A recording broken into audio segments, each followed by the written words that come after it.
देखिए, बहुत ही गैर मामूली है। मसलन उनके जो लीडर हैं डोनाल्ड ट्रंप प्रेसिडेंट, वो इलेक्शन हार चुके हैं। उसका मतलब साफ ये है कि कोई नई पॉलिसी नहीं बनेगी। तो वहाँ जाने की वजह क्या है? मुझे लगता है कि पोम्पेयो अपनी 2024 की प्रेसिडेंशियल कैंपेन शुरू कर रहे हैं और उनके वहाँ पे जिस तरह के उन्होंने बयानात दिए हैं और जिस तरह के उन्होंने प्रोवोकेटिव विजिट्स किए हैं, मतलब वो गोलान हाइट्स भी गए हैं और ये अमेरिका की तारीख में ये पहले सेक्रेटरी ऑफ स्टेट है जो वेस्ट बैंक में इजरायली यहूदी सेटलमेंट्स को विजिट किए हैं।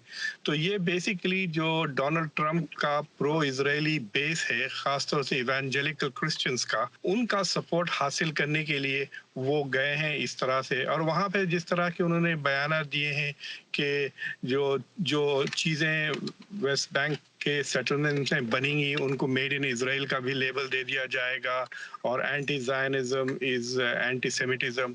ट्रंप के दौर में जो इक़दामात लिए गए इसराइल के सपोर्ट में, तो जब नौ मुंतखब सदर जो बाइडन की हुकूमत आएगी तो उसमें क्या तब्दीलियां आएंगी? मिडल ईस्ट में जो फॉरेन पॉलिसी है बाइडन की चंद मामलात में बहुत मुख्तलिफ होगी, ख़ास तौर से ईरान को लेकर। यानी ईरान से वो JCPOA यानी वो न्यूक्लियर जो डील है उसको फिर से ज़िंदा करने की कोशिश करेंगे। एक ये है, उन्होंने साफ कह दिया कि सऊदी अरेबिया की जो जंग है यमन में उसको वो सपोर्ट नहीं करेंगे। लेकिन उन्होंने ये भी कहा कि जो अमेरिकन एम्बेसी को डोनाल्ड ट्रंप ने तेल अवीव से जेरूसलम को जो मूव किया है उसको वो रिवर्स नहीं करेंगे। लेकिन डोनाल्ड ट्रंप ने पिछले 3 साल में 2-3 चीज़ें कर दी हैं। उन्होंने फ़लस्तीनियों के साथ कोई ताल्लुकात नहीं है और फ़लस्तीन को जो एड जाती थी अमेरिका की तरफ से, जो डायरेक्ट एड जाती थी फ़लस्तीन को, और जो यूनाइटेड नेशंस की जो रेफ्यूजी जो अमेरिका एड करता था, जो फ़लस्तीनियों को फ़ायदा मिलता था, वो सारी एड डोनाल्ड ट्रंप ने काट दी थी।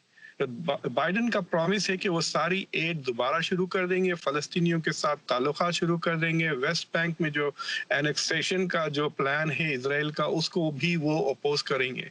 लेकिन उसके बावजूद उन्होंने अपने एजेंडा में ये लफ्ज़ इस्तेमाल किया कि अमेरिका का सपोर्ट इजराइल के लिए आयरन क्लैड है।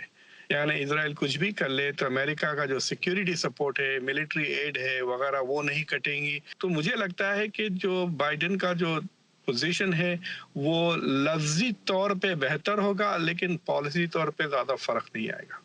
तो सर, इसराइल और फ़लस्तीन के अमन मुज़ाकरात का मामला जो कई दहाइयों से कशीदगियों का शिकार है, वो कैसे हल होगा?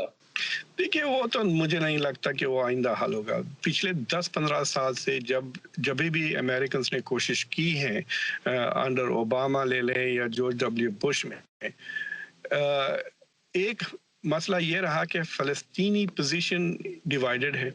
यानी गाज़ा में हमास है, वेस्ट बैंक में पैलेस्टीनियन अथॉरिटी है। जब तक वो यूनिफाइड गवर्नमेंट नहीं बनाते, इजराइल किसके साथ डायलॉग करेगा? क्या इजराइल दोनों इलाकों को अलग अलग समझ के वेस्ट बैंक के साथ अलग ट्रीटी बनाए फिर गाज़ा के साथ अलग ट्रीटी? ये तो नहीं हो सकती। और ये फ़लस्तीनी की लैक ऑफ इत्तेहाद कहिए, जो इजराइल को एक बहाना दे चुका है कि वो पीस टॉक्स आगे ना बढ़ाए, और बगैर पीस टॉक्स बढ़ाए वो सेटलमेंट्स बढ़ाए जा रहा है। यानी जो इलाका फ़लस्तीन स्टेट के लिए बन सकता था वो धीरे धीरे बिल्कुल पूरी तरह से ख़त्म हो गया है। ट्रंप इंतजामिया की तरफ से इसराइल के लिए इक़दामात और अभी माइक पॉम्पेयो का ये दौरा, तो क्या ये मुस्लिम वर्ल्ड पे प्रेशर डाल सकता है या डाल रहा है? देखिए, दौरा से मुस्लिम वर्ल्ड पे कुछ असर नहीं होगा। ये बेसिकली क्रिश्चियंस के लिए है। इससे पहले वो इस्तांबुल भी गए थे। इस्तांबुल में उन्होंने वहाँ पे रिलीजियस फ्रीडम की बात की है। इंटरनेशनल रिलीजियस फ्रीडम एक लफ्ज़ कोड बन गया है कि क्रिश्चियनों के ऊपर जो मुसलमानों के तरफ से दबाव पड़ रहा है मुस्लिम कंट्रीज़ में, जहाँ पे उनको तबलीग वगैरह की इजाज़त नहीं देती, उसके फेवर में वो दोनों ही मसले जो उन्होंने रेज किए हैं वो इवेंजेलिकल क्रिश्चियंस के टॉप प्रायोरिटीज हैं और उन दोनों को एड्रेस किए हैं उन्होंने।